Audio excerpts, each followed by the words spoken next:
Hello everyone, it is Catherine here from Ink Fingered Cat, and it's the beginning of the month, so it's a pattern paper project. And I did say last month I wasn't entirely sure whether I would film or even do a Kendra's card challenge for this month, but I have done it. Have I struggled? Yes. Actually at this point I've only done 2 of the videos. I've done 10 cards so far. I've still got 5 to go, and I am struggling with motivation. Having said that, I love the cards I've made. I think they're really cute, really cool. So for those that don't know, Kendra's card challenge, if you look on Kendra's channel, I will link her in the description box below, but it's Cards by Kendra, and every 3 months she does a template, and you can see the printed template up to the top left of my screen. She gives you the cutting guides for 6 pieces of pattern paper, and then gives you the sketches for the cards that they make. And we are on Kendra's card challenge number 21. I have done quite a few of these videos already. You will have seen them if you have been following my channel for a little while. I have started putting them into a playlist, so if you want to go and check them out, go and check out the playlist. Basically, it makes 15 cards for number 21. I think 20 also made 15 cards. So I have split up the making into a couple of different sessions here. So I did all of the cutting, which is what you can see at the moment, of the pattern papers. And the way that I do this is the same as I do it every single time. I will take each piece of pattern paper, I will work out which one is directional and therefore needs to be a particular one that's cut. There are little arrows on the template to help you understand which direction things will go. Sometimes I do still have to switch the sketches around a little bit just to make it work. But yeah, I do all of the cutting and then put the pieces to the left hand side as they were cut, and then I go and put them in envelopes that says this is card sketch number 1, this is card sketch number 2, etc., so that they're all in the right pieces. Then I will go through and start doing the card stock that goes with them. So this is very much the cutting thing. If you're not interested in the cutting and you're just interested in the assembly of the cards, I'm pretty sure Editing Catherine will help me out here, and she will tell you how many minutes it is, which you need to skip ahead to so that you can see the first card being assembled. But I always like to put this part of the video in for you so you can see how easy it is. I did make one mistake when doing the cutting this time, and I did have to sort of like sellotape a piece back together again because I just misread the instructions. So it isn't difficult to do, as in I find them really easy. Sometimes it's those tiny little fiddly pieces that I struggle with a little bit, and it's usually because I've not put my glasses on and I've not read the instructions properly, which we all know is something I have a problem with. So this piece of cardstock here is one that I would describe as directional because it has got baubles that you don't have baubles hanging off to the side. You will need them to be hanging down. So it's important that when you're going through, look at the little arrows and make sure that the pieces that you're cutting are going to be suitable for that kind of style. As I say, I do end up just slightly changing the orientation of one of the sketches because even doing that, I'd still ended up with some where the baubles, I think it was the baubles, were going to go the wrong way. So the cardstock that I'm using is pieces of the Christmas cardstock from Kingston Crafts. I definitely did a previous Kendra's card challenge using this last year, and I really enjoy using this paper. But what I have done slightly different this time is I've chosen some slightly different colours of cardstock. These are all still from that Christmas set of papers. There are some solids as well as the patterns, but I have added in some different focal points. So I do go and grab a few. I'm just thinking, no, I don't for this first 5 set of cards because I'm doing the voiceover after I've done 10 cards. So I'm like, oh, which one's which? Yeah, I do bring in some different elements for the focal points for this because I did a whole load of stamping and colouring and fussy cutting off camera at a different point, all in colours that will go with this particular paper. Right, now onto the cardstock. So for each of the sketches, all I'm doing is I'm going through, looking at the colours of the pattern paper that I'm using, and then choosing, coordinating or contrasting, but you know, things that will go with that particular pattern paper. Kendra's sketches all have dimensions on them. I'm sure I will say this a million times over. Her designs are all for the traditional American sized C4, which is, let me just think, that is 5.5 by 4.25 inches. That's not the same as a UK sized A4 card. So I choose usually to make them as card toppers, and then we'll add them onto either a 5x7 card, or I'll add them onto a 6x6 card. Actually, for these ones, I ended up making American sized card bases just out of white cardstock. I don't do that as part of this video. I just make the card toppers. But you'll see the pictures at the very end. They are at this point mounted onto the 5.5 by 4.25. They'll fit in a normal envelope for a 6x4 envelope. They will fit in there, just about. Sometimes they're a little bit thicker, a little bit wider, in which case I just stick them in a 5x7 envelope and don't mind that they're just slightly the wrong size. It'll be fine. So all the colours of the card stock that I've chosen, again, they're from the same paper pad. It's called a paper, it's not a paper. They're definitely thick enough to be a cardstock. I could have chosen to use some more of the actual pattern paper in order to make the card blanks. That would have worked, because as I say, it is kind of quite thick already, but I didn't. In this case, I just chose to use some white, quite thick cardstock to make my card bases so that they were the right size. But you can see here, I am just going through them. Where there is a shape, you can see how those templates have got circles and stuff. I'm not doing the die cutting at this point. I think last month I did it in a more sensible fashion, as in I chose all of the designs that needed die cutting and did those in one batch. This time I haven't. I've actually started randomly with card sketch number 15 and I'm working my way backwards, just because that was the first envelope I picked up. But last time I chose them all very much more randomly, but kept all of the die cutting ones to one batch, because that does save you time, because you can do all your die cutting in one go. But I decided that I was just going to work backwards for these ones instead. But you can see here, I literally just pull out the envelope, pull out the pieces of the pattern paper, and then cut things to the size that Kendra has suggested on her sketches. Sometimes I do slightly vary that. I do give them either a wide amount or a thin amount, depending on how I'm feeling. But I don't try and think about the full-on assembly of it. I just sort of go, right, that's going to work with that. This is going to work with this. And just put them together and then stick them back in the envelope, because assembly happens at a different stage. So by this point in the video, I've done 2 sessions, as in this is my second session. So my first session I did in my pyjamas early in the morning on the day that I did the cutting. At this point, it's later in the day. I've probably been and done errands or whatever. I think it was at a weekend that I did this. So by this point, I'm wearing proper clothes. So you can see my jolly cardigan. And then when I actually start assembling the cards, I assemble the cards over 2 different sessions. So on one, I'm wearing one top and another one I'm wearing a different top. That goes to show that this is a really good pick up and put down project. So if you've got 20 minutes, you can easily do one card, can't you? Because you've got everything cut and ready for you. The main thing is to do the organisation. What I find is my brain gets a little bit bored at this point. At the point that I'm at right at this moment that I'm filming, doing this voiceover, I am a bit bored of using those papers. So it's always about a third of the way through, and then I'm like, I want to use different stuff and I want to play with new stuff. So the next battle is to get the next 5 done. Do you know what? I don't have to do those now. Because they're already prepped and ready, I can just put this pouch of supplies away, do it some other time. There is no reason, and that's why I do love the Kendra's card challenges, because it's once you've done the organising bit, which to be honest, there's a bit of concentrating and reading the instructions, read the numbers well, but other than that, you don't have to think. You're not making creative choices.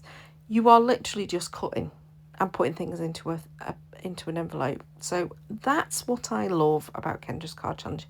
Also, she comes up with designs I would never have come up with in a month of Sundays on my designs of my cards.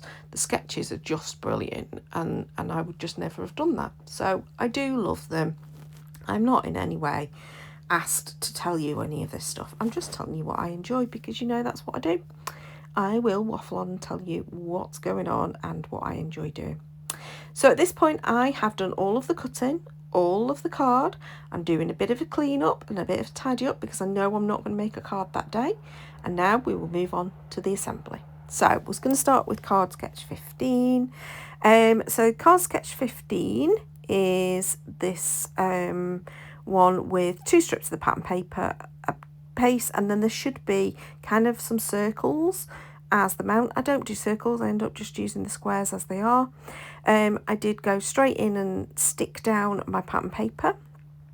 I did decide to add in an extra layer just so there was a teeny pop of the red before I then added that on, and I did cut my square down a little bit. I felt it was a little bit too big. I mean, I'd cut it big so that I could do the die cutting, but yeah. So here are all of those bits and pieces that, as I say, I have already cut, stamped, coloured, fussy cut. I think I did the colouring of this probably in November, and it's now, well, I'm recording this at the last day of February, because you know, nothing like last minute. But yeah, so it's been around for a while, those pieces of stamped elements, and then I did the fussy cutting about a week and a half ago. I actually did most of it at the crop. I took it and just did the fussy cutting at the crop, and here you can see I'm just adding a little bit of pattern into my cardstock where it is plain. I could have run it through an embossing folder, but I'd already stuck the pattern paper down, and to be honest, I didn't want the pattern, I didn't want the embossing to be on the pattern paper, and equally I didn't want the pattern paper to be kind of over the bumpy surface.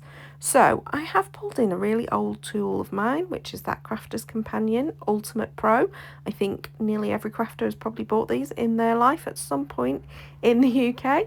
I absolutely love Sarah Davies as a person. I'm not entirely sure Crafter's Companion are the best company in the world sometimes. There's a little bit of an element of maybe some looking at other people's stuff. I don't know, but I really like her as a person. I think she comes across really well on the telly, and obviously she got to dance on Strictly. Just so you, if for those that don't know, she danced on Strictly and I loved her, and she got to dance with the gorgeous Ali Ash. Right, totally waffled. I used the Ultimate Pro to add in the texture. I then stuck all my elements down, and now I am adding a little bit of softness with some thread. I am in a use up what I've got kind of mode at the moment, because I really need to start clearing this room out so that we can redecorate, get new furniture. So I am trying to use up stuff. I did a bit of a tidy up of my embellishments pot that I used for scrapbooking, and came across these threads that were in old Hey Little Magpie embellishment kits, and thought, well, I'm going to leave those on the desk and get them used up. I'm then going to add in some sequins, because the sketch kind of called for sort of 3 dots on the right hand side, and I decided that sequins were the way forward. So I have chosen, it's called Irish Charm, but it was a sequin mix again from a Hey Little Magpie kit. And then, because I am totally obsessed with Wink of Stella at the moment, I'm adding Wink of Stella to the whole of the flower. And that, I think, is card number 1 done.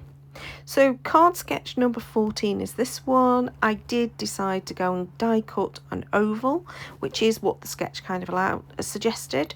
I used my stitched framelets, which I have had for years. They were old Stampin' Up ones, and they just do stitch shapes basically. And so that is going to be my main thing. But I did decide, what else shall I add in? I felt like it needed something. So I'm going to add the flower, obviously, but I decided I'm going to add a little bit of stamping to that oval. And a little bit of inking, but it's incredibly subtle. To be honest, you probably can't see it in the end, but I know it's there, and that's what matters. Now, I know on the sketch it had got some sort of lines going across to the left-hand side. Sorry, the lines going across the centre behind the oval. I did contemplate putting a ribbon in and then totally forgot. And to be honest, by the time I'd then stuck this down, which I did it almost immediately, completely forgot. So I think you could probably just about see the ghosting of a little bit of inking. I chose a colour that was very similar to the base colour. It's an old Stampin' Up! One called Pistachio Pudding. It doesn't really come up that well, but as I say, I know it's there. Now you can see here I'm cutting these tiny little strips of scrap cardstock just so I can raise up that banner. Why did I not use foam? Well, because I didn't want it to be as raised as the foam, and I think that just scraps of cardstock are a good way of adding a little bit of dimension without going over the top. Now, I didn't talk about the sentiment last time, did I? I am trying again to use it what I've got, so I have got some sentiments that are already foiled and die cut, so I'm just using those. I think in this one I use those all the way through. Yeah, I think the card set number 2, which is cards 10, 9, 8, 7, 6 card sketches, that I use some different sentiments, but I think on these ones I use the same set of sentiments. Now I did have to fiddle with this one because I decided to add another bit of thread in and add a bow, so I did have to pull up the sentiment and then put it back down again, so it did get a little bit messy. Right, card sketch 13 is actually meant to be horizontal, so it's meant to be a landscape card, but you can see there that clearly those baubles are hanging down, so I need them to be, it needed to be a vertical card with it portrait instead. At first I contemplated using, you can see that I've got that kind of like stripy piece that's all scraps of pattern paper. That was just something I found in my stash from previous offcuts from other projects, and I thought, well, if I get it used, that's great. If I don't, I don't, but I've not managed to use it so far. So stuck down my 3 strips of my pattern paper. As I say, this is now where it is. Instead of being a landscape card, it's now going to be a portrait card, so I am changing up the design quite a bit on this, and I decided to add a die cut star to go underneath my little floral cluster. Quite often when I'm doing these floral clusters, I'm sort of looking at the colours that I've chosen for the colouring in at the same time as trying to work out the shapes, the sizes, and making sure it's balanced. Which leaves do I want? So there is a little bit of thought going into that. The sketch still had this tiny little like banner coming off that should have been, should have been top right of the landscape, but so it's now bottom left on the portrait, and I decided to add another little floral element into here with a little leaf, just because I thought it needed something down there as well to sort of balance it out.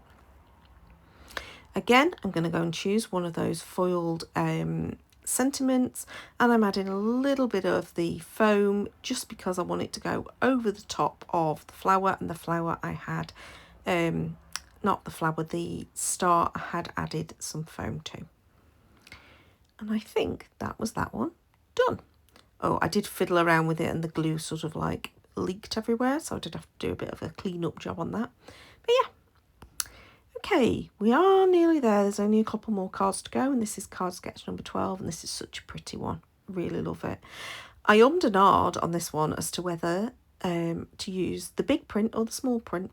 So Kingston Crafts paper, if you don't know, is double-sided, but it's the same pattern on both sides. It's just that one side has got the big print and one has got the small print. So I did end up going for the small print. I think I could have worked with it as the big print as well on this. I mean, what it's ideal for is scrapbooking that big print, but it can work with the cards too. And this one I went with kind of that soft pinky colour of the flower, almost peachy colour, and then the lighter colour with the holly. But I think I do end up fiddling around with this and slightly changing it again, because I suddenly realised I've also got these banner pieces. So I ended up moving it around and just going with the one floral element. So I'm going to add in my little banners here. For all my banners I could have used my punch, but I didn't. I ended up just doing a manual cut of the banner fishtail kind of end. I think it works fine. Again, I'm using the foam tapes just to add some dimension to my flowers. Sometimes I want it all to be fully dimensional and really thick, and other times I just want a little bit. And again, this is where I'm using scraps of cardstock to just give that little bit of dimension between the layers. So this gives it 3 layers. Yeah, 3 layers of dimension underneath that central panel. Just lifts it up slightly from the back, but not to the extent that it would do if it had had the foam adhesive. And again, a little bit of the foiled die cut sentiments and some more Wink of Stella, because I love it, love it. And here we go, final card for this session, because I have now been waffling on for nearly 20 minutes. This is one where on last month when I followed this, I'd made a right mess of the cutting. This time I made it work right. It was good, yay. I did cut down the panels a little bit just to make them fit. I was trying to make sure that everything went together.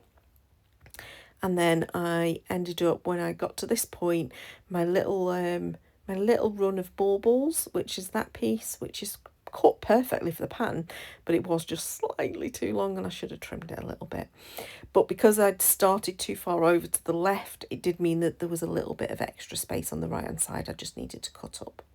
So here I am fiddling around with all of these flowers and leaves and bits and pieces, and sometimes I don't quite get it right first time and I end up fiddling around with it a little bit more, and I choose bigger flowers or smaller flowers, big leaves, smaller leaves. So yeah, I do quite a bit of fiddling around with this one, and then I think, yeah, I think I'm happy with this. And then I know I'm going to add in a sentiment. Sorry, this is one where I did choose an extra set, a different sentiment. Again, it's ones that I've already done. These foiled sentiments that have been fussy cut, they haven't been die cut, they've been fussy cut. And it just says the word Mary, and I just thought that does fine. So I'm going to glue everything down. I do think I do add in some dimension, but I could be wrong. Maybe I kept this one flat. I'm now wondering. No, I did. So I brought in a slightly smaller flower rather than that one. And I'm going to add dimension, and then I'm going to put another flower over onto the left hand side and add that one with some dimension too. I just thought it brought a little bit of balance and I wasn't quite happy where it was prior to that. So that is the base of it done pretty much. I'm going to add my sentiment, which I'm just going to add with the glue over the top so that it glues down before I then add it to the backer. All the backers, as I said at the beginning, are all 5.5 by 4.25. So then after, oh yeah, Wink of Stella. After this, oh, on this one, no, I did add something else. I added some glitter glue. So just to the centres of the flowers, because there was quite a few flowers, I just added that yellow glitter glue. It's sort of, as it dries, it's slightly less yellow, if you know what I mean. It's slightly more goldy colour. But I thought it was a good finishing off to the centre of the flower on that one. So yeah, off screen, I then made up my card blanks. I then stuck them directly. So the card toppers themselves are the same size as the card front. And then it's just a plain white card.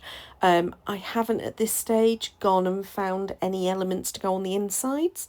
What I probably will wait to do is I've put all of these cards off to one side. When I've done the final 5, whenever that is, I will then go through any of those fussy cut elements that are left and any scrap of this cardstock that I've got, like the pattern paper or the cardstock that I've got left, and we'll create some interest on the inside. But for the moment, haven't done the insides.